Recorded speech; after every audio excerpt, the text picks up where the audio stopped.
Commissioner O'Donnell, you there?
Can you hear us, Commissioner?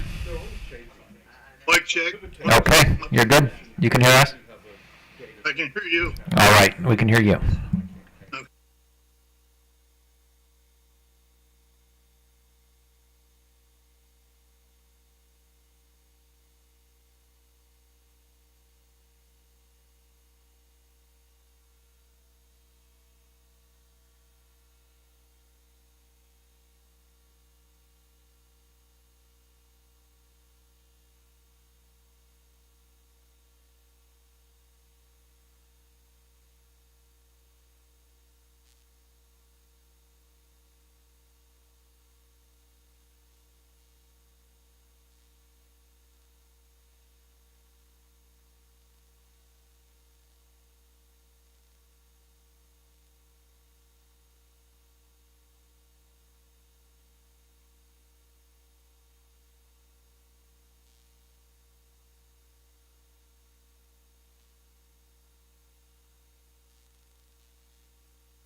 All right, so we're back on the record in case 9704, the Washington Gas Light Company's application for authority to increase rates. Mr. Dodge, I guess. Thank you, Mr. Chairman and Commissioners. Good morning. I guess it's still morning. Oh, yeah. Got a few more minutes. Just a couple of preliminaries, and then I'll turn it over to Council for OPC for a few more. As you may know, informally, the company has determined to withdraw its motion to strike. We will make a filing as soon as we are able. The two people who would write that withdrawal letter are sitting here before you today. So as soon as we get back to our office or in a quiet place, we'll make that so. The second preliminary I have is that we have received and reviewed staff witness Tesfayeh's rebuttal. I have a few, and I do mean a few, clarifying questions. The company cannot respond to what happens next, if you will, until I get a couple of clarifications from Mr. Tesfayeh, but I promise it will not be a withering cross. It's just some clarifying questions. So with that, I'll turn it over to my colleague, Ms. Bell. Thank you, Mr. Dodge, and good morning, Commissioners. We have agreed by Mr. Chairman, stipulation. Excuse me, before we proceed, Mr. Chairman, I couldn't hear what Mr. Dodge said they were withdrawing. What did he say? The motion to strike staff's testimony that they had filed the other week. So. Okay. Okay, thank you. Good morning again, I'm sorry. Commissioners. Excuse me. We'd like to move into the record by stipulation the supplemental rebuttal testimony of Colin T. Fitzhenry on behalf of the Office of People's Counsel. It's dated and was filed on the evening of October 24th, 2023. It consists of 20 total pages, 6 pages of narrative testimony, cover page, table of contents, a list of exhibits, and 3 exhibits: CTF SS1, CTF SS2, and CTF SS3. We'd like it to be marked as and moved into the record as OPC Exhibit 22. So marked, With our support. so admitted. Secondly, we have a second stipulation, Your Honor, amongst staff, WGL, and OPC. We've agreed to move for your consideration into the record by stipulation WGL's expanded response to staff data request 33-1, which was circulated to the parties on October 20th, 2023. That's the response to staff data request 33-1 that was circulated on October 20th, 2023. And secondly, we'd like to move into the record and including that to clarify the request, the response to request 33-1 would include the attachment 1 to data request 33-1. The second thing we stipulate to move into the record is Washington Gas's response to staff data request 40, including its attachment 1, which was circulated to parties on October 24th, 2023. I guess we didn't discuss this, but we could submit those as OPC exhibits 23 for 33-1 and 24 for staff request to 40, and we would submit those to you electronically. WGL has kindly agreed to forward those to the Commission as they were shared on October 20th with the parties. With our support, Your Honor. So marked and so admitted. Thank you, Your Honor. Staff.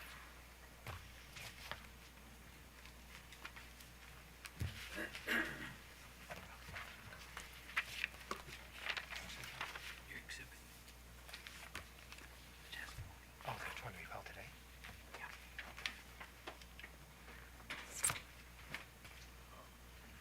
The new filing by staff was this morning. I assume this is the correct time to raise Sure. this. Yes. This was the supplemental rebuttal of Neguse Tesfayeh for staff. And we would, our understanding is that is, I think it's staff exhibit 21, No, actually 22. 22, thank you. We would ask that be marked, and then we'd ask that be admitted into the record. It was circulated to all the parties. No objection, subject to the cross I mentioned previously. No objection, Your Honor. All right, so marked, so admitted.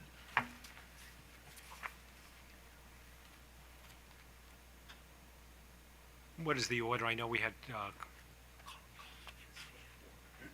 he's going up first. Okay. Staff calls Negusi Tesfaye to the stand. Now, do we need to swear him in again, or? Okay, he's fine, okay. Good morning, Mr. Tesfaye. Just to give some context, the second day of the hearing was Wednesday, the 18th. You talked with Washington Gas's Kevin Murphy, correct? Correct. And that was about the information that staff was looking for, specifically on the non-stride projects, correct? Correct. That was non-stride capital projects. And Washington Gas did send you that information on Friday, October 20th, correct? Finally, yes, the company shows that they can do that. So I do appreciate that. And also, I will go back to add, when I discussed with Mr. Kevin Murphy, when he came to see me in my office, generally we discuss not only with about the non-stride capital expenditures, which we miss the information. Also, we talked about the O&M expenditures, which are not also included in that testimony. Is that O&M associated with non-stride projects? That's non-stride, yes. That's operation and maintenance expenditure. Okay, and then you got the information Friday, October 20th, and you then sent a request for a data request. Exactly. Based on that information, you sent that on Saturday, October 21st, correct? That's correct. And what was the purpose of that data request? The purpose of data request is to clarify the information which was provided by the company for me to do as a complete review and my full recommendation to the commissioners. Okay, and you received then a response to that data request Tuesday, October 24th, yesterday. Yes, I received that yesterday, correct. And then you were working, when you got that, you were working, doing your analysis to draft your supplemental rebuttal that you filed this morning. That's correct. I was working very hard. What time did you finish that document? I can't tell. That's a secret. Trying to help you there, Ms. Nichols. Okay. Well, what's the bottom line, the new analysis that you're now presenting on these additional projects? Do you have the information? Let me back up. You do have now all the information on all the non-stride costs that Washington Gas included in the proposed rate. Correct. As I said, the company showed really it can be done. We shouldn't spend, so much time back and forth, because this was actually initially filed in May 2023. So we have, a lot of time to get the information and also do the better analysis, because, I received the information yesterday, so I have done only a quick analysis. So when you have enough time, you can do more thorough analysis, which is beneficial also, as a confirmation that the company is doing its work from the engineers. Now, what are the criteria you applied in evaluating this new information? The criteria I applied, that is the same as I said last time when I was here. The first thing, when we receive the engineering projects list, we have to make sure they are eligible. Okay, so, we cannot do any water pipes. So we have to make sure that the projects are eligible. The second, So back up, eligible for what? they are eligible, that means they are for the gas pipeline purpose. Okay. So they are not for other different purpose. That's, we have to make sure that they are eligible, and also the gas pipeline, we have to make sure that it's a gas pipeline related project. As I say, it can't be any other non-related to gas pipeline, so it has to be gas pipeline related project. As the second thing, then we have to make sure that the pipe is already in service. That means it is giving service to the customer and the gas is flowing in the pipe. And we have to make sure also the pipeline is safe. If it is not safe, then there is no any utilization for the customer. And the last one is we have to make sure that the expense the company incurred, it's justifiable. So to make sure the customer is paying for the services they received from the company. So these are the criteria we apply when we review. Now, your first criteria you mentioned was pipe related. What would be an example of a non-pipe related cost? You would say that? Yeah, for example, the company may come and tell me, we fixed, water pipeline, so this is our plant addition costing, for example, this much $1 million, so they may ask to approve, so I cannot, approve that, non-pipeline, non-gas pipeline related project, so. Okay, I'm sorry. And the example you're giving of a non-pipe project would be? Non-pipeline related project. Yeah, what would be another example of what you would categorize as non-pipe related? Yeah, anything which is not pipeline, gas pipeline related it's non-pipeline or non-gas pipeline related. Okay, but if it was something like, let's say, software like the... Yeah, for example, yes. You brought a good example. For example, they may say, they updated the company software, right? So that's very hard, to relate, with pipeline safety and make the customers to pay for that. Now, when you say software, if it's you mean like a word processing software?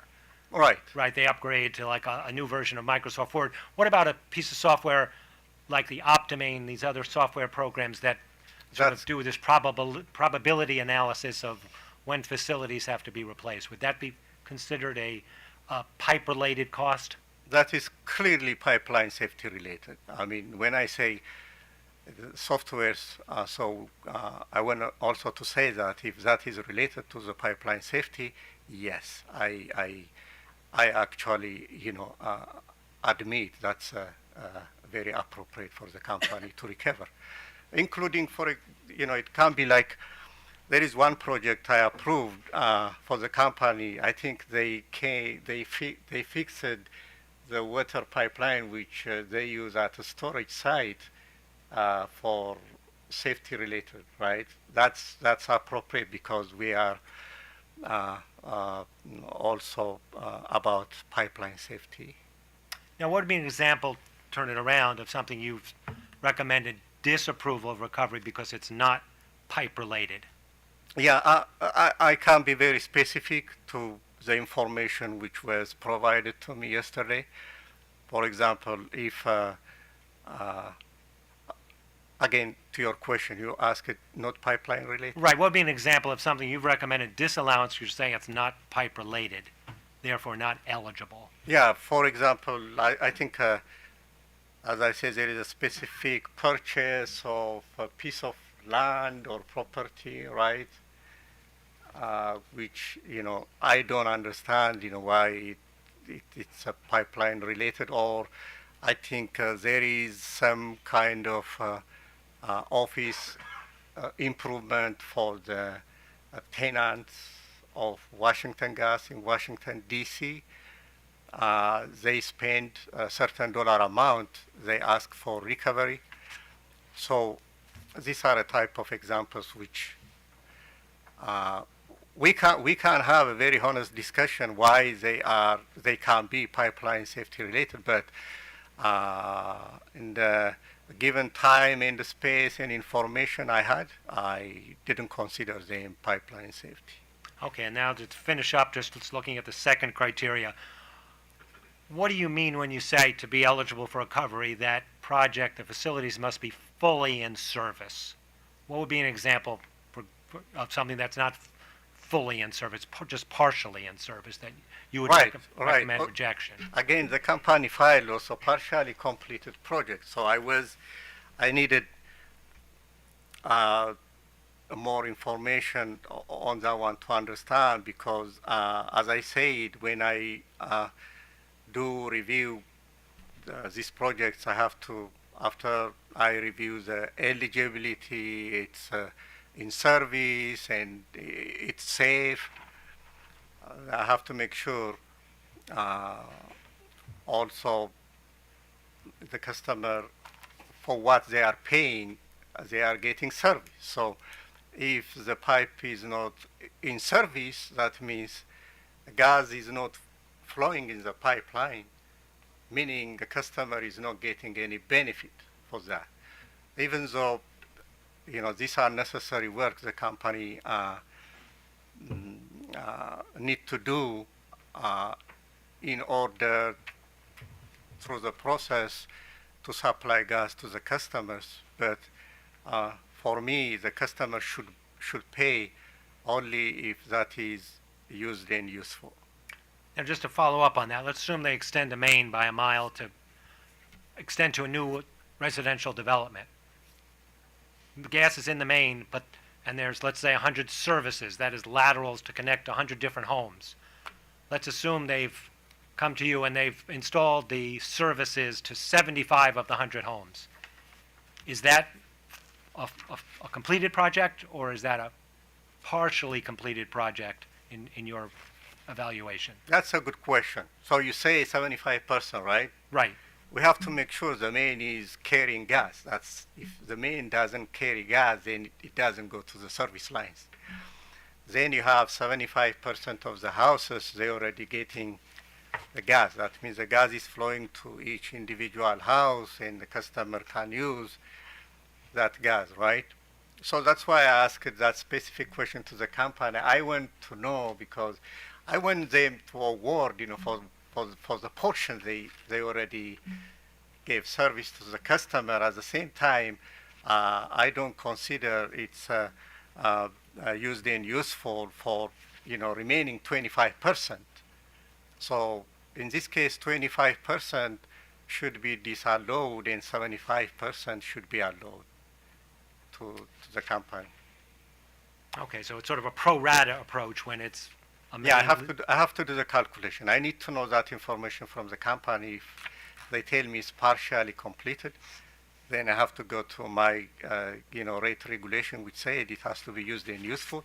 I have to make sure the customer is paying only for the portion of the pipe which is used and useful. In this case, 75% should be recovered by the company. But the 25%, it has to wait until it is completed. Okay. That's all staff has in sort of setting the foundation for the new testimony. Okay, CCAN. OPC. No questions, Your Honor. AOBA. No questions, Your Honor. I've tried to read Mr. Tiffany's testimony while he was speaking, but I also didn't get the exhibits, if those were emailed out with his testimony. Can I give you those? I have a few copies. Yeah, staff did circulate. We had two exhibits, Mr. Tesfaye, correct? Right. Exhibit NTA-1A, Right. and then there was the Excel. We could give that to you now. Yeah, we did circulate that. And may I just ask one question?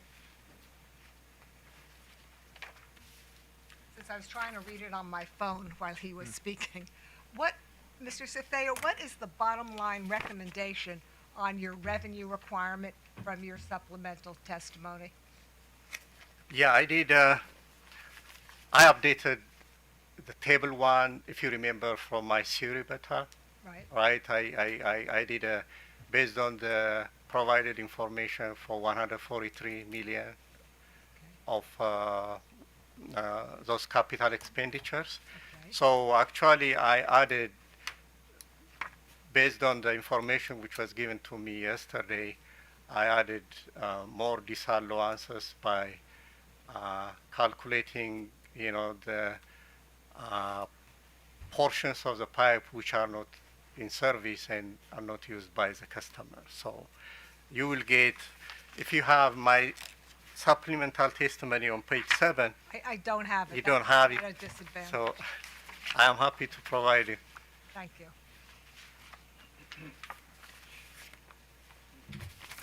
Okay, I'm following you now. Thank you. Okay, thank you. Thank you.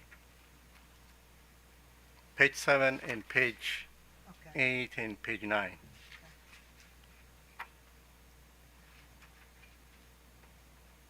So a total disallowance of $21.127 million. That's correct. And you see the details how I came up to this number. Okay, thank you. Your Honor, I don't have any more questions for Mr. Cespeña, and I don't know if now is the appropriate time, and I did not object to the submission of this testimony or for the hard work done by OPC and staff to get this done. However, the procedure does concern me. It wasn't until we were in hearings where the issue was discussed that Washington Gas was able to come forward with the information that staff needed, kind of late in the process. And then all parties had a scramble to address it. And I'm at a disadvantage because I didn't see it till right now. So I am concerned about this process because as far as my opinion would be, it would be the appropriate way to deal with this was to deal with it in the next rate case. Then Washington Gas could file a next rate case. So I am concerned about what happened in this case, and I would really like for this procedure not to be repeated in the next Washington Gas case. That's all but I am not objecting to the admission of the testimony. Okay, thank you. GSA, they're here. Montgomery County, Prince George's County, MEA, WGL. Thank you, Mr. Chairman. I do have some questions. We'll call it good afternoon, Mr. Tesfaye. We made it to the afternoon. Good afternoon, Mr. How are Boyd. you, sir? I'm doing fine. If you would be so kind as to turn to Table A in your supplemental rebuttal, please. Table A, right? Correct. I'm here. Very basic question for you. Okay. Of the 21.127 million, Right. is that just capital expense items, or is that capital expense and O&M items? That doesn't include the O&M, Okay, just only great, the thank capital. you. So it's CapEx only. Yes, sir. And what is the O&M total you propose for disallowance, please? I actually, if you see my recommendations, I didn't take any position on the O&M. So, I don't have any recommendation for that for the commissioners because I don't have the data. Great, that's the clarification I was looking for. Thank you. You've made very clear that you're a pipeline safety engineer, and thank you for your service in the field and in this case. Do you have any interest in reviewing the company's administrative costs as a pipeline engineer? You mean that's an invitation? It is. Did you review the company's administrative costs as part of your duties in this case? Your Honor, can I just interject? Could we ask Mr. Dodge to clarify what you mean by administrative costs, just to make sure that Mr.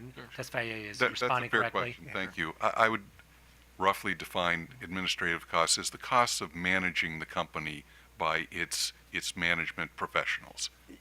Yeah, I'm sorry, but that's not part of my review, so I don't review. How about customer costs? The costs that the company incurs in dealing with its customers. And probably a classic example would be our call center that supports interactions between our customers and the company. Any interest from a pipeline safety stature to look at those types of costs? Yeah, I I didn't look any operation and maintenance or related projects in this case. That could be given as offered to me when I requested, those information. So I'll be able to review that. But if I had any project to review related to customer one call service, all this, of course, that would be very eligible. I want to make sure I understand. You're saying that had you reviewed our call center costs, you would have done so using your pipeline safety screen or focus? I didn't review O&M projects, so for that reason, I don't have any recommendation for the commissioners. I just said if I had an opportunity to review, I believe customer one call service, that would be appropriate. Thank you. Yeah, but I haven't reviewed any of them. One last example, and I think you alluded to this earlier in response to your counsel. How about the company's storage costs? The company stores gas physically and has contracts to store gas with pipelines. Would you review those costs from a pipeline safety perspective? You're talking about storage cost, right? Please. Yeah. I haven't reviewed storage cost in this proceeding, but I consider that it's an eligible expense. Great. Thank you very much for those clarifications. I'm going to retread some ground that you went over with your counsel, so forgive me for repetitiveness, but I do want the record to be clear on this. You talked with Mr. Albert about the criteria you have used. Mr. Murphy, right? No, in response to questions just okay. before the criteria. And you may have talked with Mr. Murphy about criteria too. I apologize. I don't know that. My understanding are there are three rationales or criteria on which you have based proposed disallowances. And we've gone over them. I'm going to characterize them slightly differently. Please feel free to disagree or to correct me. Number one is you propose certain disallowances because you don't think the company has provided sufficient information. Is that correct? You mean you're talking about the table A, right? For any of your disallowances. I have to be very specific. My disallowances are very clearly listed in my table A. So is one section of table A built upon the fact that there's not sufficient supporting information for you to make a determination? Can you point to which project is that? If you give me, I'm not looking for a specific project. I'm talking from your methodology.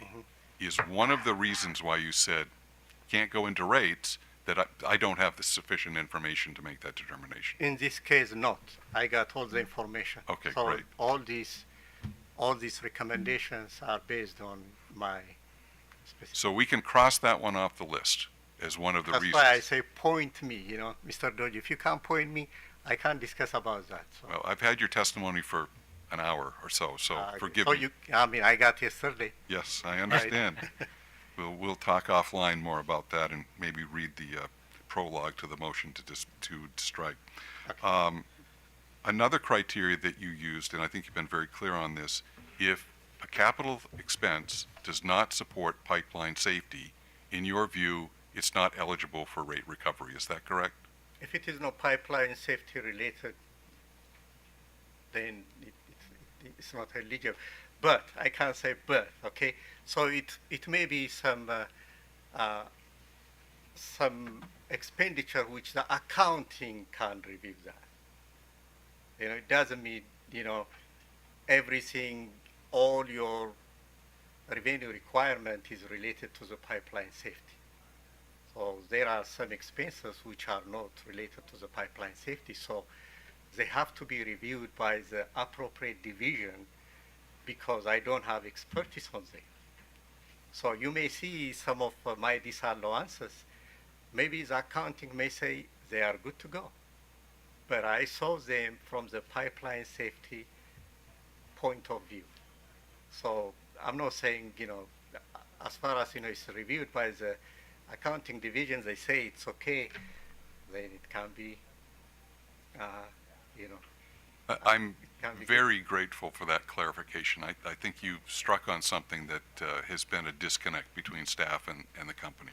I'd like to talk with you about a specific disallowance that you've made based on your pipeline safety expertise. Okay. And that's the relocation costs associated with the company moving its headquarters in Washington, D.C. Is that correct? Yes, you know, that was,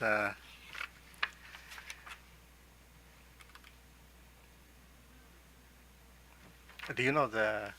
I you know, you don't know But that I right now, but know that. But conceptually- yeah, I know that. Yeah, right. And your argument using your criteria is not pipeline safety related, not in rates. Correct. Excuse me, can I just interject, just to give some context? Mr. Dodge, am I correct? I'm looking on the second page of Mr. Tesfay's testimony. Under the shaded line in the middle of that page says subtotal, and then second one down is this a work order number C as in Charlie 1002505?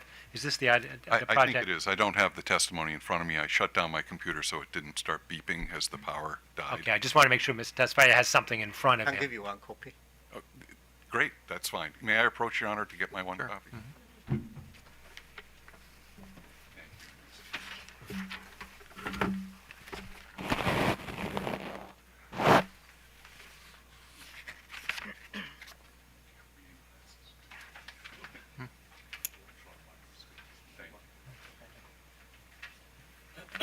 Could you repeat the site, please? That's on the page 8. It's the second page of that chart. Under the shaded subtotal in the middle of the page, I think you're referring, Mr. Dodge, to that second project, C as in Charlie 1002505.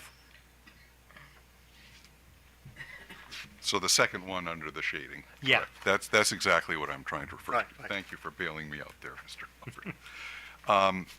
And to reiterate, given my back and forth here, you don't think that's related to pipeline safety, so in your view, it's not eligible for rate recovery? Yeah, based on the information I have in hand.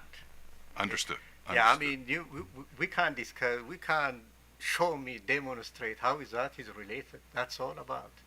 But in this case, based on the information I have, when you telling me, you know, I want to improve the life of my tenants in DC,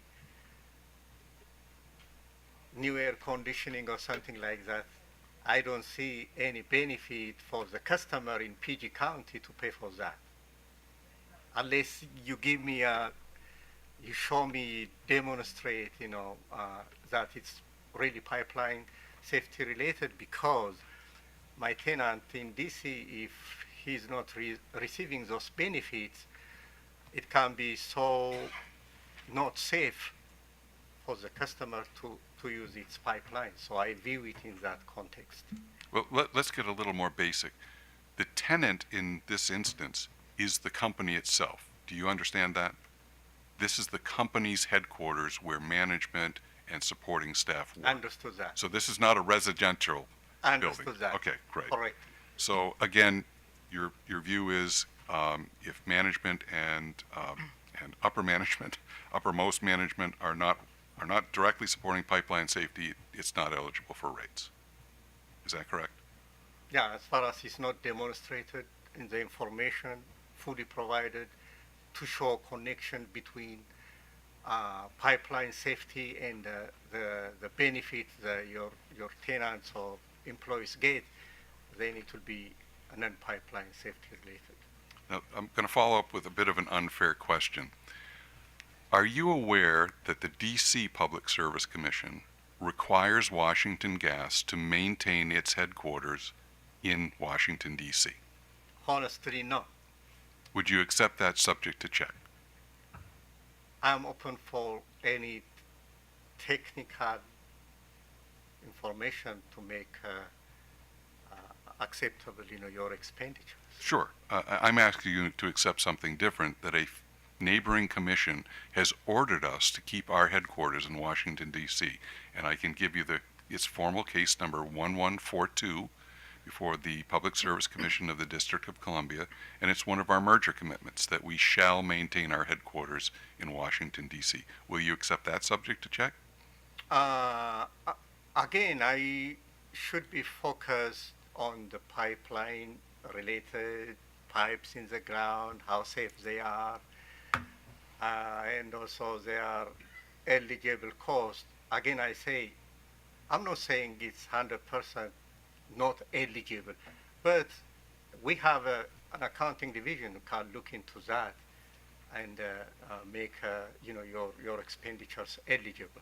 Well, I that's would my like second follow-up question. to focus on that. What did your accounting colleagues recommend for our company relocation expenses, whereby we save 35% on our rent by changing buildings, by the way? Your Honor, staff would object to this question. I mean, Mr. Negussi made that a very important clarification that he's looking at this from an engineering perspective. So when he sees, again, you update your word processing software, Mr. Tesfaye, I'm sorry. Good.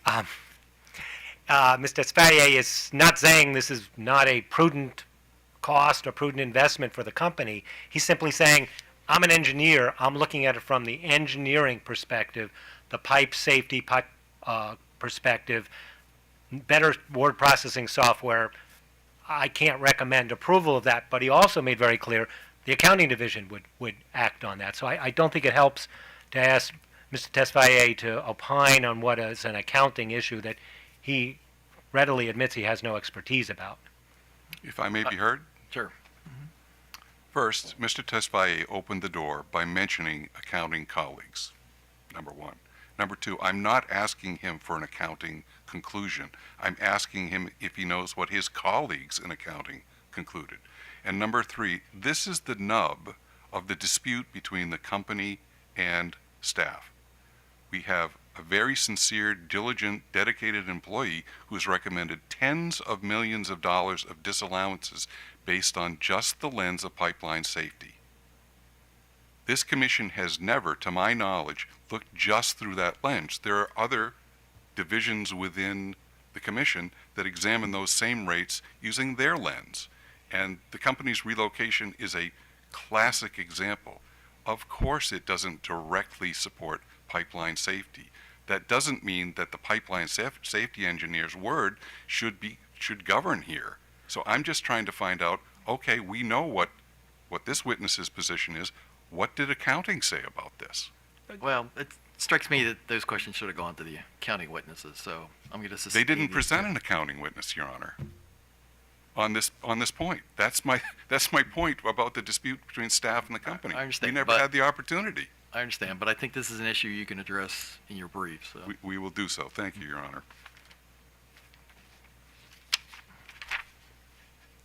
Last bit of questioning. Mr. Tesfaye, are you aware of the regulatory or rate-making concept called construction work in progress, or CWIP or QUIP, depending on how people pronounce it? Construction work in progress, that means still is not pipe in service. Is that your level of familiarity with it? I'm giving you a chance to quip. Are you familiar with that concept? Yeah, the company, when WGL talks about the QUIP, those are projects which are not in service, or the gas is not flowing in the pipe, and still there is active construction work on the pipe. So how you call it QUIP? Do you know how QUIP costs are treated in rates? I am only concentrated on the expenditure. They are used and useful for the customer, and they are safe pipeline. It's very simple. Thank you. That's all I have, Your Honor. Any redirect? No, Your Honor. Questions from the commissioners? Commissioner Sushman? Good afternoon, Mr. Tesfaye. Good afternoon. Right. Going to Table A, Are you able to point the commission to those projects that relate to the 45 million that you had originally proposed disallowance, but received the information from the company from? So this list of projects going on pages 7, 8, and 9. Right. Which of these projects are included within the information that you just received? Yeah. Now all the information is mixed up. Oh, okay. Yeah, so we have to look into my surrebuttal testimony table number 1. Okay. So where So would if that? you have okay. table number 1, they just take away those table number 1. The remaining is which is provided yesterday. Okay. So of the 45 million, do you have a number in terms of what you're proposing be disallowed? Yeah, I think the previous one, if I am correct, it was like 14 million. 14. Yeah, 1-4, right? Okay. And And now you have 21, so 21 minus, okay, so about 7 million of the 45 million, about 7 million you're right, proposing. something like that. Okay, and the reason would be one of the reasons captured in the second row, a column of reasons for disallowance. So it would either be that it wasn't in service or partially in service, or not related to pipeline safety or Right. reliability. It would be one of those reasons. Right. Okay. And for the information that you received yesterday, were there any projects proposed in which you could not make a determination about whether it met one of these conditions? From the freshly received information, that's right? right. No, I say the company showed us they can make it, so I received all the. Okay, so you got information everything they that had you in mind. needed. So, yeah, Okay. there is no anything left on that regard. Okay, that's great. That's all I have. Thank you. Thank you. Commissioner Richard. Thank you, Mr. Chairman, and thank you, Mr. Tesfaye, for returning. Thank you. I'll be honest, I haven't had a chance to actually look at your testimony. I didn't know it was available. So I think AOBA did ask this question, but can you just, again, summarize, did you reduce your recommendation for CapEx disallowances between your previous surrebuttal and the amended surrebuttal? Was there a change in your recommendation? And could you tell me what that number is? Mostly by principle, not.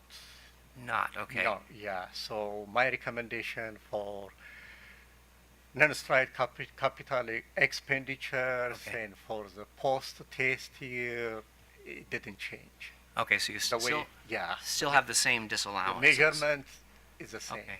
And how about specific projects? Did you have any changes in your based on your analysis on the projects that you reviewed based on the information that was provided in the last several days? Also, the way how I measure the eligibility of the expenditures Okay. at the individual project level is not changed. Not So it's the same valuation method I used before. okay. I did the same for this information too. Okay.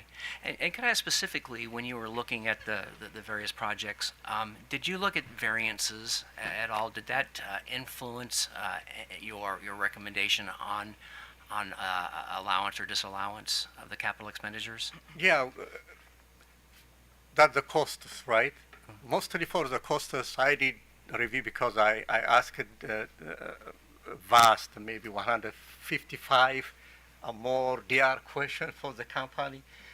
So to get that information, and I did my unit cost analysis for the mains and the services. Okay. So I didn't have any issue mainly with the mains. So in this case, I looked the variance explanation of the company, which I don't have any issue. But given the time and the space I had, uh, w- we could do more y- to learn more information from the company. But at this time, I don't have any issue with Okay, you don't have any issue, but the. you may have had it if you'd had more time. Is that what you're Yeah, saying? yeah, if you had more time, you can learn more. But what makes me confident, most probably I'm happy with the 90%, is I did the unit cost study on the, how much it costs for a foot of a pipe, historical data. So Okay. How about some of the other circumstances, such as I guess that we heard about paving, unexpected paving requirements, or location of another pipe, another asset in the ground? Did that again?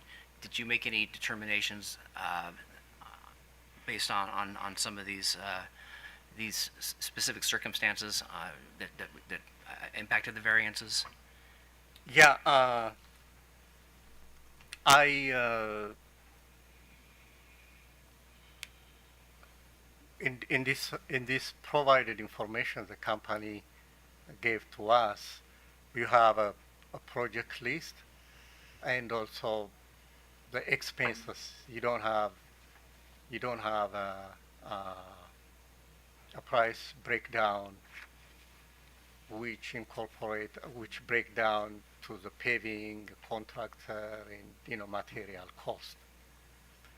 So what I did was I looked into the unit price, historical data, which I don't have any issues with the unit costs. So that was I did my analysis, but not we don't have in this capital non-strike capital cost. We don't have a cost broken down by the paving cost, material, and contract.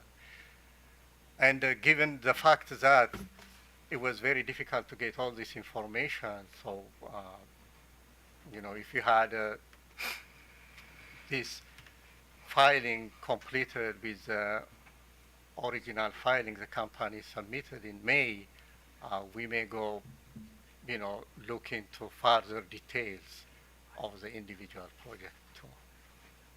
Okay. You heard, I guess, the attorney for AOBA express some concerns about the process we went through. Do you have any concerns about, again, the way we're handling this this issue about your concerns about not having the information you needed at the time you put your testimony together? Do you think what we've done effectively addresses that, or do you still have concerns about your testimony and your ability to provide this commission with a recommendation? Yeah, we start to, since we received yesterday this information, the company start to remediate all the lacking information. But really we need time to study the project, and when they file the rate case, the engineering testimony should be filed with their original filing. Otherwise, if there is no engineering filing, then why engineers has to look into that filing where you don't have any data to review, right? Okay, so you're saying it would have been nice if you had had more time to go through the study that you went through over the last couple of days. Exactly. Still, I have to mention also the O&M expenditures, which drove the revenue increase in this case. that information still is not provided. So what I did was, generally, in the absence of the information, I was asking different questions, and this is a rate case. So in the rate case, you need to have the data which specifically trigger or drove the revenue increase. Otherwise, what I did was as if it was a record inspection. So when we go out for the record inspection, we look into many different information. The leak, the cathodic protection, other things. So I was moving through different type of projects, but not focused on those projects which trigger the revenue requirement in this case. Okay, so so that O&M, those costs may be lacking as far as setting the revenue requirement for this instant case. Is that your concern? Yeah, I haven't made any recommendation for you on that, so. But you said you would have liked to have made a recommendation if you had had the information? If I had, of course. Okay. Yeah. Okay, well, thank you very much. Yeah, I appreciate that testimony, and like I said, I do need to go back and actually read it now that I know it's available, so thank you. All right, thank you. Thank you, Mr. Chairman. Commissioner Barve, No questions. Thank you, Mr. Chairman. Commissioner O'Donnell. No questions, Mr. Chairman. Actually, none from me, so thank you very much, though. Thank you. So, we moving now to CCAN, or?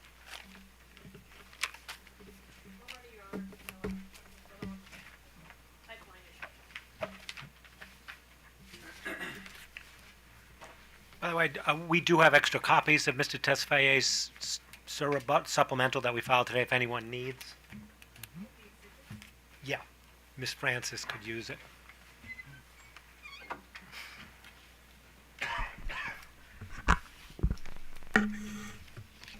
And that's been filed electronically also? Yes, Okay. yes, there's his supplemental testimony plus 2 exhibits attached. They were filed this morning.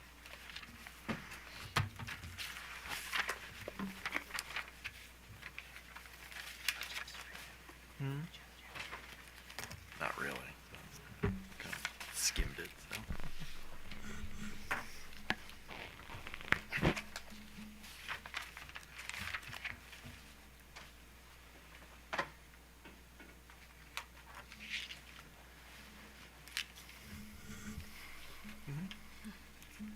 Oh, actually, yeah.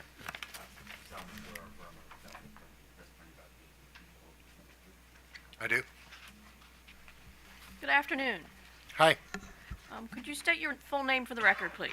Yes, my name is Carl Roger Robigo. And please state the name of your business and your business address. Yep, I have a limited liability company, Robigo Energy Limited LLC. It is licensed in Colorado. My business address is 1350 Gaylord Street, Denver, Colorado. What position do you hold with this company? I am the principal and sole employee. Do you have before you 2 documents, one entitled Direct Testimony of Carl R. Rabago, public version, and the other entitled Direct Testimony of Carl Rabago, confidential version? Yes, Each document is comprised of 30 pages of questions and narrative and 29 exhibits. Is that correct? that is correct. Was this testimony prepared by you or under your direct supervision?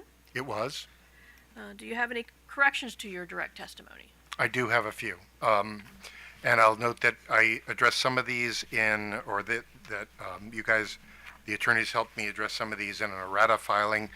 And I will note that they apply exactly the same on page and line number between the public and confidential versions of my direct testimony. My supplemental testimony or my surrebuttal testimony was, there was no confidential testimony on that, and it also explains some of these errors. So would you like me to walk through them? Yes, please. All right, so on my direct testimony, which was filed on October 9th, I'm sorry, it was filed on 25 April. The corrections were filed on October 9th. On page 12, line 10, the number 9670 should be 9670000. And the number 5.1.2 should be 51200.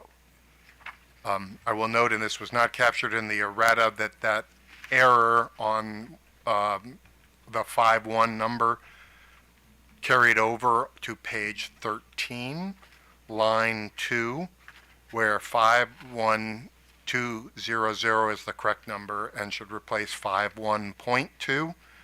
And then, because of simple arithmetic, on line 4, the number 88 should be replaced with 51639. Let's see. And then, so that's that correction. On making sure I follow all these things, yes. And I want to thank the Eagle Eyes of WGL for this. Also in my direct testimony, both public and confidential, at page 16, at line 17, the number 1.25 billion should be 1.25 trillion. And I think that's all of those errors. Thank you. I think you made a minor misstatement earlier. Your direct testimony was filed on August 25th, 2023. Is that correct? I think you might have said April. Yes, I'm sorry. Right, yes. Both start with an A. Thank you. As amended, if the questions in your direct testimony were asked of you today, would your answers be the same? It would be. Thus, this document remains your sworn testimony, correct? It does. Mr. Chairman, I would like to request that Mr. Rabago's direct testimony public version be marked for identification purposes as CCAN exhibit, I believe we're on 3, That's correct. and that Mr. Rabago's direct testimony confidential version be marked for identification as CCAN exhibit 3C. So Mark. Mr. Rabago, you also filed a sir rebuttal testimony in this proceeding, is that correct? I did. And there is only a public version, not a confidential version of that. That is correct. And that consists of 10 pages of questions and narrative and no exhibits, is that correct? That is correct. And was the sir rebuttal testimony prepared by you or under your direct supervision? It was. If the questions in the sir rebuttal testimony were asked of you today, would your answers be the same? They would. Thus, this document remains your sworn testimony, is that correct? That is correct. Mr. Chairman, I would also request that Mr. Rabago's sir rebuttal testimony be marked for purposes of identification as CCAN Exhibit 4. So Mark. And at this juncture, I'd like to move CCAN Exhibit 3, 3C, and 4 into the record. No objections. So admitted. And Mr. Rabago is available for questioning now. OPC. No questions, Your Honor. AOBA. GSA, not here. Montgomery County, not here. Prince George, MEA.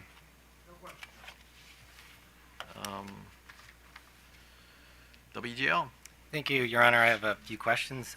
What I hope will be a few questions, and I'll certainly try to move this along. Good afternoon, sir. My name is Spencer Nichols. I'm an attorney with Washington Gas, and I have a few questions for you. Okay. First, is that a Ranger tab on your lapel?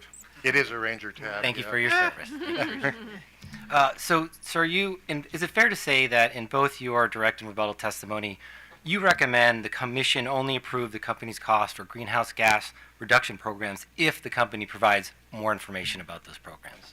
Yes, essentially, that is a good way to summarize it. I think I used the word conditioned upon, and then a long list of recommendations about reporting and explaining. Very good. In your written testimony, you do not identify any specific amount the commission should disallow in this rate case, correct? I did not provide that information. No. And you did not say how much the company is seeking to recover in greenhouse gas emissions reductions programs in this rate case, correct? I did not. And you are an attorney, correct? Pardon me? You are an attorney, Oh, correct? I am, but I've been in a non-practicing status happily for several years. Understood.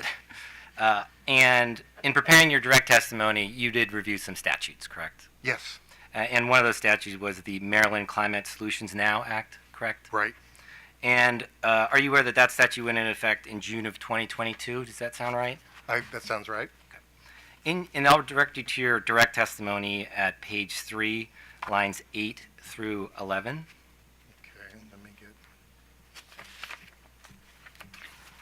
You said page 3? Page 3, lines 8 through 11.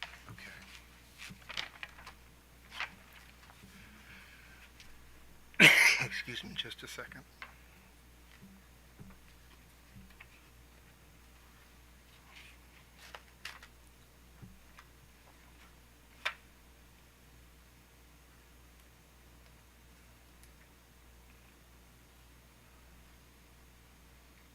And I know if I wasn't answering, I was on the wrong thing. Just a second.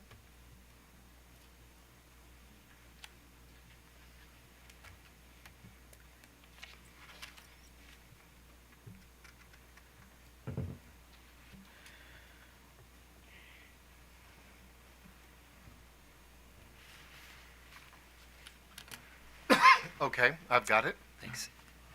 In that portion of your direct testimony, you state that in order to demonstrate meaningful compliance with Maryland's climate-related policy, the company must take a more serious and expeditious approach to managing a decapitalization of its gas and the systematic decommissioning of its gas delivery system. Is that correct? Yes. There is no statute that you reviewed in this case that explicitly directed Washington Gas or any other gas utility in Maryland to decapitalize or decommission, correct? Not that I'm aware of. And in your testimony, you do not offer an opinion about how much it would cost the state of Maryland or Maryland ratepayers to decapitalize or decommission its gas utilities, correct? No, not on a cost or net cost basis on neither. Thank you. And you do not offer an opinion on how much it would affect the reliability of energy services in Maryland if gas utilities were decapitalized or decommissioned. I did not address that. In support of your testimony, you did not conduct any surveys of Maryland gas customers or potential gas customers, correct? No. And you did not conduct surveys of Maryland home builders, home remodelers, home appliance dealers, or HVAC installers, correct? No. Are you aware that the Baltimore Gas and Electric Company also has a pending rate case before this commission? I actually was not specifically aware of that, but I'll assume it to be true. So you're not aware that in that case, Baltimore Gas and Electric filed its own electrification plan, and OPC sought to exclude that from that particular rate case? No, I'm not aware of Part A or Part B of your question. Thank you, sir.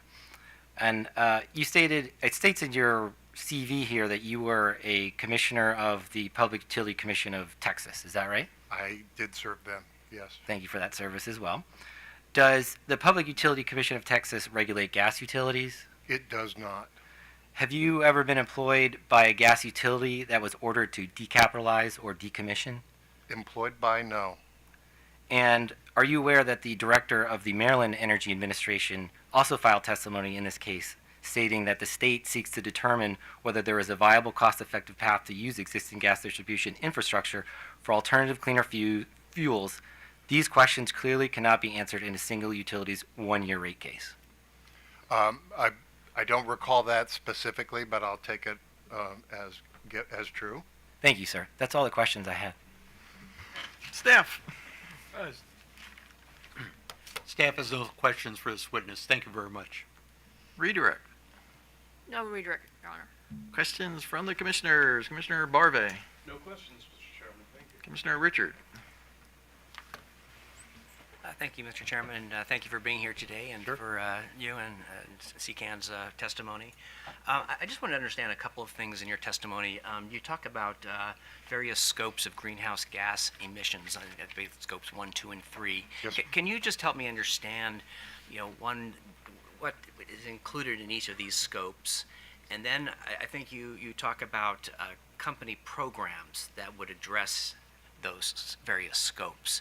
Can you just maybe give me, again, Sure. explanation of those scopes and Yes, programs? so this is greenhouse gas lingo, and I'm sorry to drag you into it, but it'll probably be a big part of your future. So scope one are the direct emissions caused by the operation of a company or entity of any kind. You can think of it as, for example, the emissions related to driving a petroleum or methane gas fueled vehicles. Those in the course of business driving that truck to a place, or for a factory it'd be operating the factory and having smoke come out the stack or something like that. So that's scope one, direct business related activities and the emissions associated with those. Scope two are the emissions associated with purchase services. If you bought electricity from a coal-fired generator, the emissions from that coal-fired generator would be included in the company's inventory of the greenhouse gases it's responsible for. So the ones they directly produce and the ones that are associated with the goods and services that they buy. Scope three are the emissions associated with customers using your products. So, for example, if you do something very simple with like Apple, if they run a factory and they use methane gas to heat the factory, or for some purpose, they'll have scope one emissions associated with that. If they buy electricity for their factory, they'll have emissions associated with that electricity, assuming it's not renewable. And when we charge our phones, the electricity we use and the emissions associated with them are scope three emissions for the Apple Corporation. So if you got a new phone, you'll notice they offer an opportunity for you to offset those emissions through Apple's programs, or they even try to do it themselves. So that's the run through of them, and then the programs. The second part of your question was what sort of things are going on. So the company reports that it has conducted some activities designed to reduce its scope one emissions. As I recall, the biggest is that they converted from petroleum fueled vehicle fleet to a methane gas vehicle fleet, which has got a reduction in emissions, and they count those as a reduction in scope one emissions. Scope two, I don't remember there being anything specific, but they did point to the idea that they are going to be looking to acquire gas supply that might come from things like biosolid, digesters and other sources. So that would be a source of theirs, a supply that they're acquiring that would have lower emissions. And then for scope three, I think pretty much the only thing they have on the table is empower programs. Okay. And did you find is your finding here, as you recommend that we look to these programs to set reasonable rates going forward in the revenue requirement, Right. that they were deficient or just they weren't adequate to? Yeah, Commissioner, I start from sort of the old mindset that utilities have in a rate case two burdens, right? The burden of production and the burden of persuasion. So produce enough evidence that a decision can be made on it, and persuade by whatever the standard is, substantial evidence, clear and convincing, whatever applies in the various states, that they're right, that things should go their way. The biggest problem I had was it was really, really hard to tell from a production of evidence point of view that they've designed these programs, they've chosen a cost-effective method, the program activities and the results and the money they spent on them as a result, and plan to keep spending on them is reasonable. So there's a production of evidence problem. They said they had these 5 programs, or I think it was 5 programs, and I couldn't really tell if they were good programs or not. That's why my recommendations go to things like metrics and scorecards and providing information. There's also a persuasion problem, the second part of the test, which is that they really haven't shown that this is sort of the best thing they can be doing with the customer money they want to spend, in light of the policy framework that I articulated in my testimony that Maryland is now in. Okay.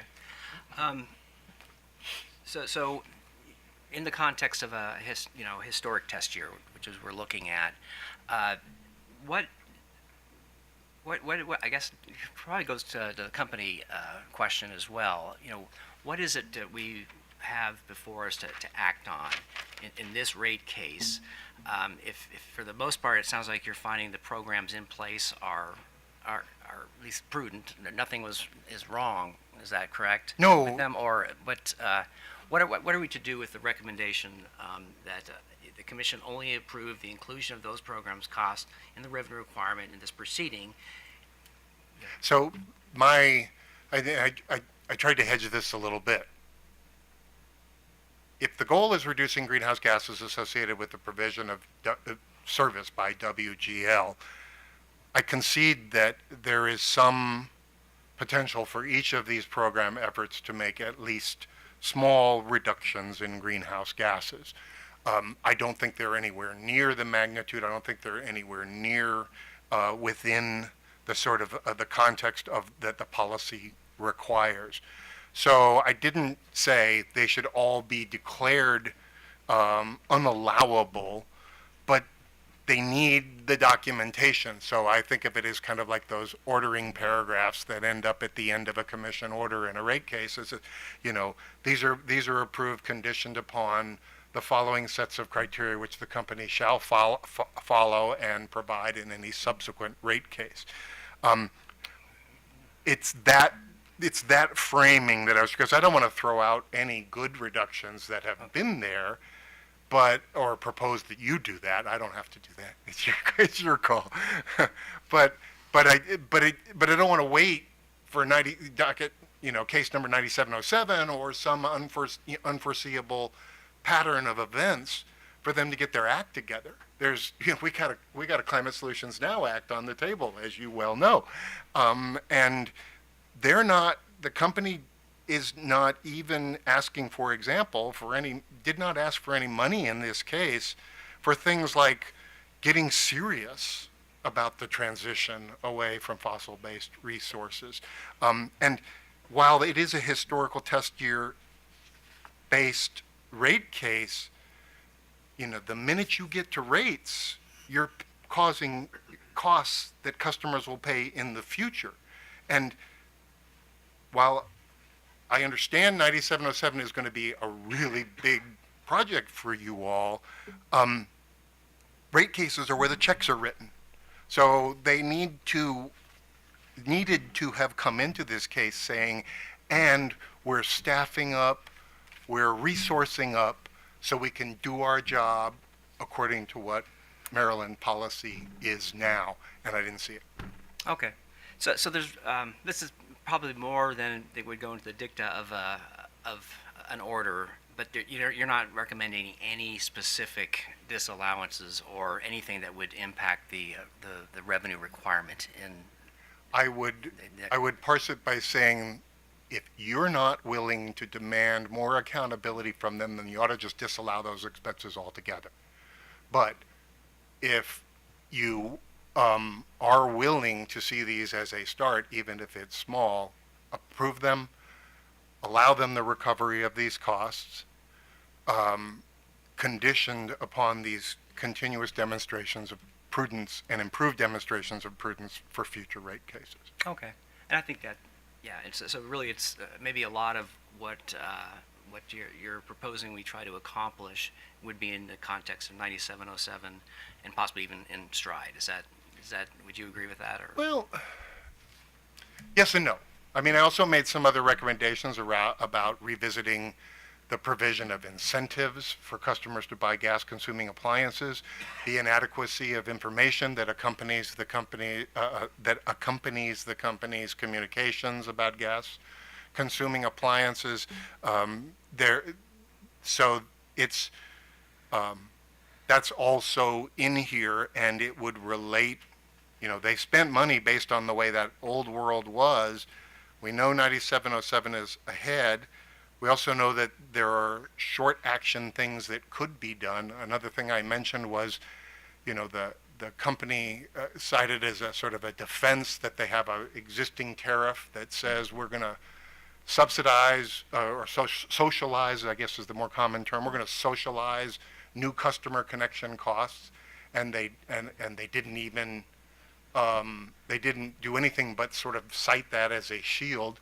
I recommended that you also order them to file a tariff that eliminates the socialization of increased customer connection costs. So that could go in here. Those are discrete things that you could do that lay the groundwork for some of the really big, gnarly things you guys are going to have to address. Okay, and that's what I thought of the specific, discrete items were Right. were connection, policy, and promotion Yes, sir. costs. Are those are the two main things? Yes, sir. That would be, I guess, specific. Yes, sir. For setting a revenue requirement. Okay, great. Thank you, Mr. Chairman. Commissioner O'Donnell. Thank you, Mr. Chairman. Thank you, sir, for being here with us today and your service on the Texas Utility Commission. So my question is this: beyond the generational rate case implications for retirement of fossil fuels, gas specifically, as you described them, I think, what are the policy considerations in Texas? Well, first of all, let me ask you this. Do you foresee Texas doing away with natural gas usage anytime in the near future, like this century? God, I hope so. Yes. Well, no, I mean- no, not hope, not aspirations. Yes. But I'm talking about hard, cold analysis. yes, I do, and for several reasons. First of all, I think it's that old saying is the Stone Age didn't end because we ran out of stones. It ended because it was an unacceptable cost we paid to try to run a society on stones, and we invented better solutions. I was really pleased to be part of making the first wind farm happen in Texas, and then later to develop wind farms with the AES Corporation. Renewables are outpacing economically all the other incumbent alternatives, and I think that even Texas will ultimately accept simple economics. So from the perspective of economic regulation, yes, the cost of managing methane, the cost of the incidental costs to the state of Texas associated with continuing to not regulate its methane production, to cross-subsidize methane use, all of that is going to be unacceptable, and the climate's going to suck. It's getting miserable in Texas every day that goes by. My granddaughter and one of my sons is still there. So I actually think by the end of the century, yes, they will be out of it, and they better be. Well, let me ask you this then: what are the policy implications for severe weather conditions, like Texas experienced, where the solar wasn't available, the wind turbines were too cold and frozen to turn, they weren't winterized properly. What would you use to winterize them? Is it electricity? And what runs all of that electricity in Texas? Right. It's a really good question, and I will say I have a little bit of experience with it. I arrived at the commission in Texas shortly after a really big one of those surprise freezes, and it's winters that bust the Texas grid because plants and valves and compressor stations and all that freeze up on the gas side. We had been 95% dependent on methane gas in Texas just a few years before I was there, and we were diversifying away from that. Then when I was an executive with Austin Energy, a large municipal utility, we actually went through one of those when a luminance station froze up in North Texas. We found that it's the gas that doesn't move during those events. The renewable energy actually performs as expected. And generally speaking, from looking at the detail from Winter Storm Uri and from getting close these last couple of times over the last couple of years, the availability the expected availability of renewable resources was pretty much met. And maybe in some cases solar, and in the summer, solar outperforms and saves the grid from a meltdown. There are, by the way, really huge market structural issues associated with ERCOT that I won't get into that exacerbate these problems. But I'm confident that Texas can meet the demand for energy services, and I would point out that, just for sort of general discussion purposes, that when you look at Winter Storm Uri and the hundreds of people that died and the billions of dollars that got added to the cost for consumers across the state of Texas, the one thing that really stands out is 35 gigawatts of instantaneous heating load that happens every time it gets unusually cold because of their long record of ignoring energy efficiency opportunities and better building standards and all that comprehensive suite of measures that forward-looking states have been embracing. So my suggestion is, again, that sort of the economics of that, the discomfort and inconvenience of that is going to catch up even with Texas. So even the transport problem that you allude to with gas when it's cold is kind of mitigated by the ability to have on-site storage for emergency conditions. Is that not true? Could you repeat that last part again? The transportation can you problems with store gas on site for emergencies to mitigate the transport problems that you alluded to? Yeah. I'm sorry, I missed it again because I was talking one more time. Isn't it possible to store on site at a gas generator enough fuel, fossil fuel, to mitigate the transport problems that you alluded to in your testimony just a few minutes ago? I'm not 100% an expert, but I think it is not an easy solution. When I lived in Houston, we had lots of gas in reservoirs right nearby. There's domes in the Houston area, and you still couldn't get it out of the ground because it flows less well, as I understand it, and the valves and systems to move it out and then move it into a pipeline for combustion for use at a generator or were not good. I'm talking about tanks right on the electrical generator site. Tanks that store gas. Yeah, I don't know if that, I don't know about the infrastructure requirements and costs associated with having local reserves of, gas canisters. I've been a propane customer, and I know how I got rationed propane during one of those freeze events.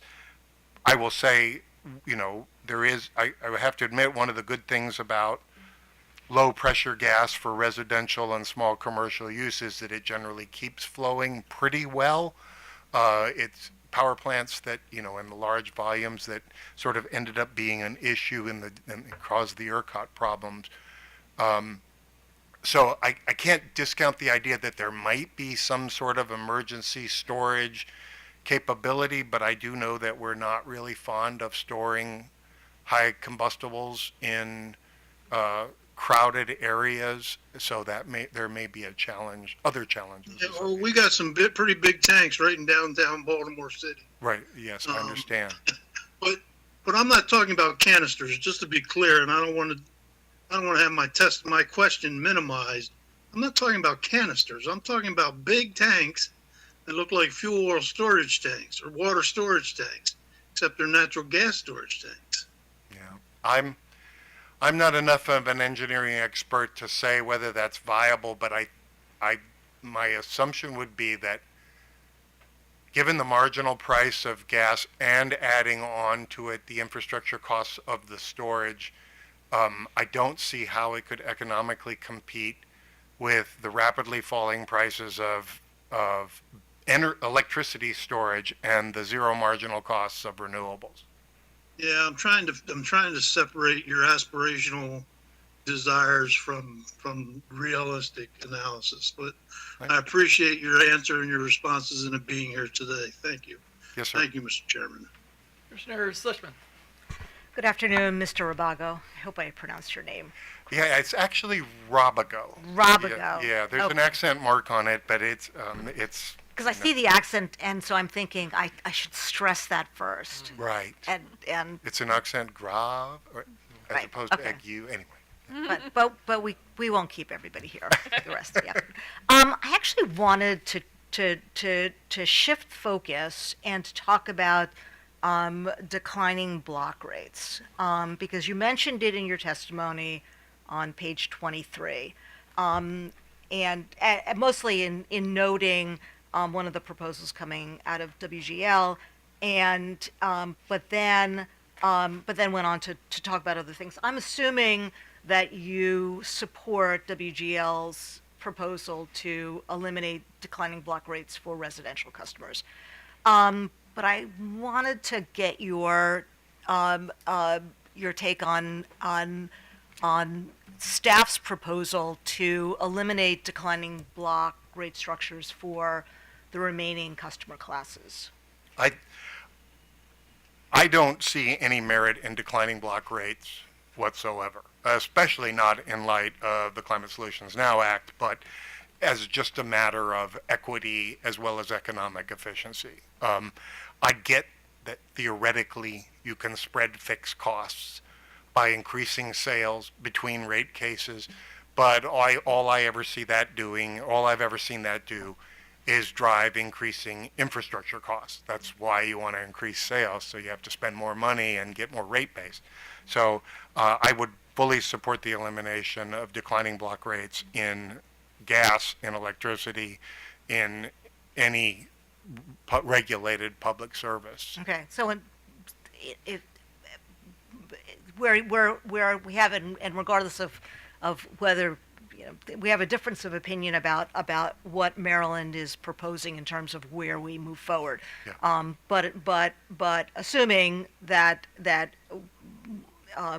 Climate Solutions Now Act is encouraging more electrification than any declining rate structure in gas context would be antithetical to that movement away from gas usage. Okay, I'm sorry, because you threw in Okay, so in other words, it's if the purpose behind the legislation is to move us away from gas, then having anything like a declining block rate structure within the tariff structure is inconsistent with the movement away from increased gas usage. Yes, and the steps I would take in that logic are that it's sort of like the first law of holes. If you're in one and you want to get out, you stop digging. Right. So, if you've got a rate structure that has the clear and well-documented economic effect of increasing consumption of the thing that is producing the problem you're trying to address, you should stop doing that. It raises some interesting questions I've heard from some advocates about, the problem with high rates and moving towards electrification on the electric side. But unless you want to talk about that, I'll just stick with the clear answer on the gas side is shouldn't have a rate that has the economic effect of encouraging greater use and socializing that cost to other customers. Okay, thank you. That's all I have. So I want to return to some of the issues that was brought up by Commissioner Richard, and particularly on page 3 of your direct testimony, where you talk about you recommend that the commission only approve inclusion of greenhouse gas related program costs and conditioned on a lot of this reporting requirement. Now, Yes, sir. but there's no specific quantification of what an adjustment would be. And obviously, you were a commissioner, so you understand that ultimately we got to deal with numbers, the numbers the company gave us and those suggestions from OPC and other parties and staff about how to adjust those numbers. So I guess give me a sense about how we should approach, dealing with the costs that the company has put in this case that they want to recover from us without this, reporting in detail that you think is necessary. Yeah, Mr. Chairman, I understand you've already had some testimony from the company's witness about this, and some questions about the details associated with the programs that they've had. And I also said in my testimony how difficult it was to figure out exactly what they're doing with these things and how to be measured. If I was in your seat, and I'm gratefully not, you have the tough job here, I could easily see you coming down on these are not adequately documented and these costs should not be allowed. What I was, in the end, in my testimony, I chose to be somewhat solicitous because of the potential for these programs yielding some greenhouse gas reduction benefits, and therefore chose that middle ground between blanket approval and blanket disallowance to say, okay, they've spent some money on this, they're doing some good things, they're scavenging that gas, they're doing those measures there, but we just need more. We need, this is where you can require the data that is necessary to inform 9707, to inform the next rate case, to avoid being in this pickle where, you're quite honestly being forced to sort of make a decision with a certain level of ignorance based on the inadequacy of the record. But, if it was me, I could see, nope, not allowed. Don't try to bring us costs that you haven't fully documented and justified. It's, the problem in rate cases, in my experience, is the problem of small numbers. There's so many little things that are done poorly, lobbying expenses and trade association expenses, little things like these little programs that I know are a small part, and you got big issues to deal with. So I don't want the perfect to be the enemy of the really good. If my job here was to call out to you that those are not really good and they need some improvement. So on a different issue, the company's still operating, and in this state, we've not crossed the Rubicon of disallowing natural gas as an energy source for residential customers, commercial customers, or whatever. And so the company, has made sort of capital investment requests of us, to operate their business, upgrade their business, because they say, look, we're just serving the customers that we're allowed to have under the rules of the state of Maryland. So what's your thoughts on how we approach, dealing with, this infrastructure investment for the existing company, knowing that, potentially down the road, the state may take a different track on this, either because of economics or just for state policy. Right. I have three responses. Number one, as I mentioned in my testimony, pure play gas companies are at huge business risk right now. No matter how much denial that they want to engage in, I think some serious disruption to their business is coming soon. So just from a point of view of just being a prudent business who is not exposing itself to financial risk, which I think is within the ambit of appropriate regulation, they need to get serious about this and not, we had one discovery response that says, when if ever, to the question, when if ever you stop selling this stuff, and the answer is never. That's hear no evil, see no evil, speak no evil, just, moving along. The second one is that even if the company doesn't bear that risk, I'm old enough to have lived through the so-called deregulation and the implementation of SB 7 in Texas, and looked at the huge stranded cost bills that, by the way, many customers in Texas, for example, are still paying, and that exist on utility bills, more than a decade later, when these cases were finally worked out. So even if the company doesn't bear it as a financial risk, there's a big risk that customers are there. Will bear it, and that you, as I said in my testimony, will be not distributing benefits, but privation and sacrifice and real burdens to the customers who can't afford, like some of us, to go buy our electric heat pumps or our electric water heaters or whatever to get away from the gas. And the third is the social equity issue. We're not ignorant now of the personal health risks associated with using this fuel, with the climate, societal risks, with the inequity in the distribution of benefits and opportunities in general. And so I'm really concerned that, sort of we're not paying attention, they're not paying attention to this.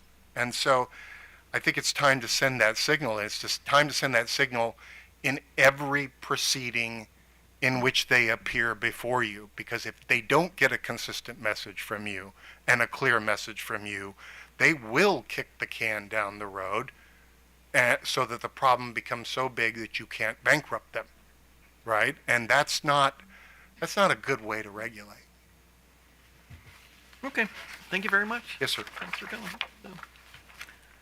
So, I think I owe you an answer on an initial question, Oh, which okay, is whether the company essentially wants an additional opportunity to respond via testimony or witness appearance. The answer is no.